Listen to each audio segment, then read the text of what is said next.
Hello everyone. Today is the fourth day of Navratri, and today we are celebrating Mahalakshmi. The first day that we celebrate Mahalakshmi, we finished with Mahakali yesterday. Today we start celebrating Mahalakshmi. In general, Mahalakshmi is known as, in Hindu mythology in general, Mahalakshmi is known as the goddess of abundance, of prosperity. She is Vishnu's wife.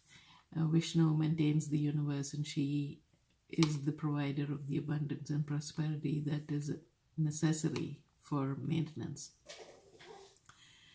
In the myth here, though, she does not appear just as a sedate, simple goddess who's just sitting there doing nothing. She's a very active warrior goddess in this myth. So who invokes her, and why does she appear? What happens is that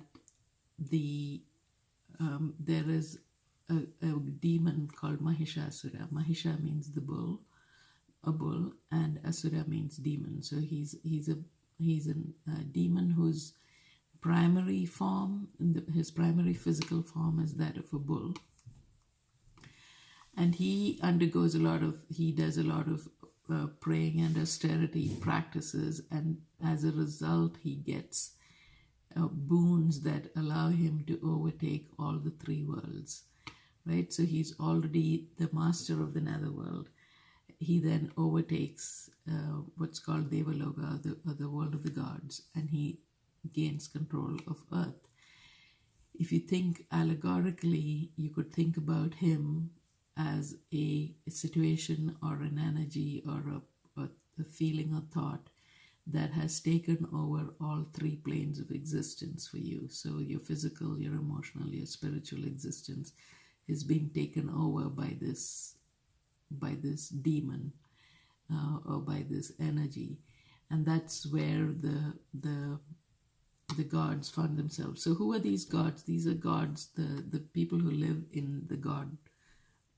In the world of the gods in Hinduism are people like Indra, who brings rain. There is the god of the wind god. There is the sun. There is the moon. So there are all these powers that keep the earth for sure moving and expanding and in existence.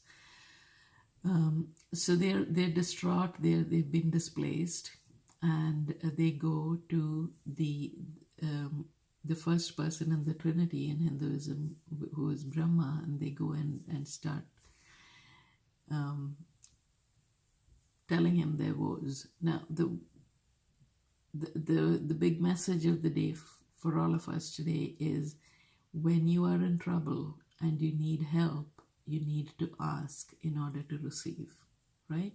So they did that first step. So they were in trouble.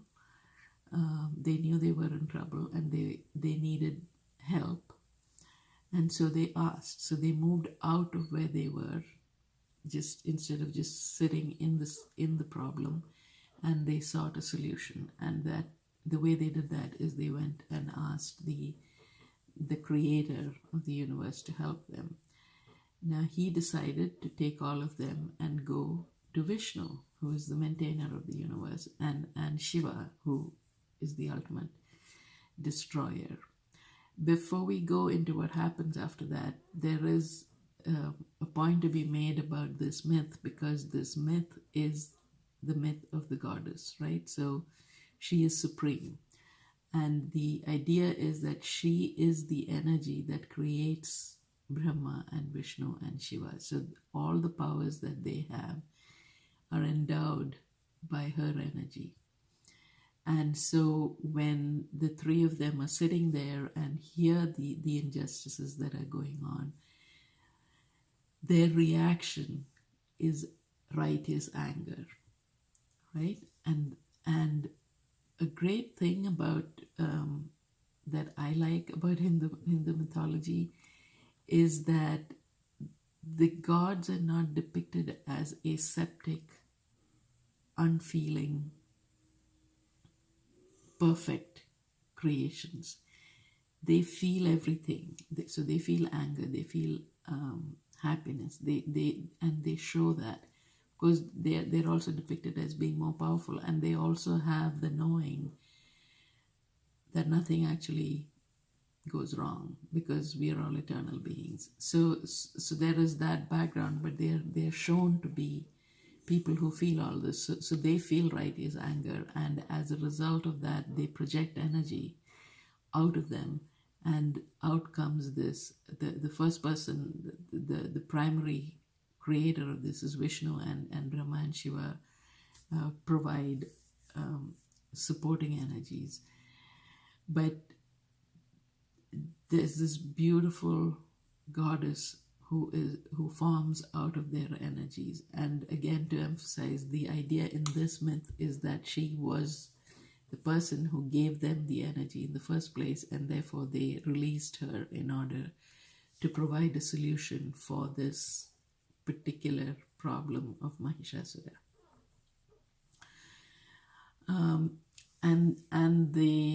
And then she is bedecked, so she is given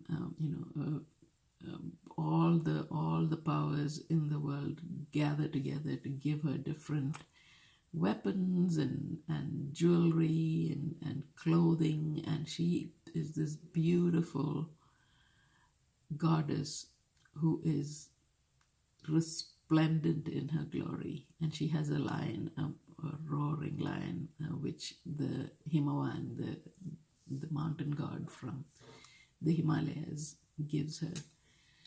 So the second message for today is that in Hinduism, or in this spiritual teaching, there is no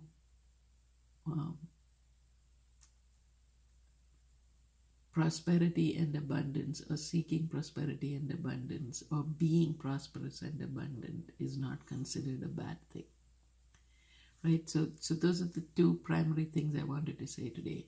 One, if you have a problem and you need a solution, you need to move out of the problem and ask for help to get a solution. And you do need to be in a space where you trust that there is a solution. If you don't trust that there will be a solution, then of course there will be no solution.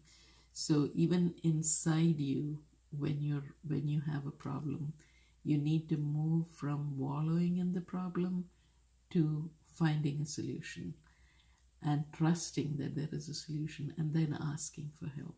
And when you ask for help, it is given. So when they went to the gods, the solution was provided. Second is that there is no sin in abundance and prosperity. In wanting to be abundant and wanting to be prosperous, that is necessary in order for creation to continue and to be fulfilled, and for all of us to reach our highest potential.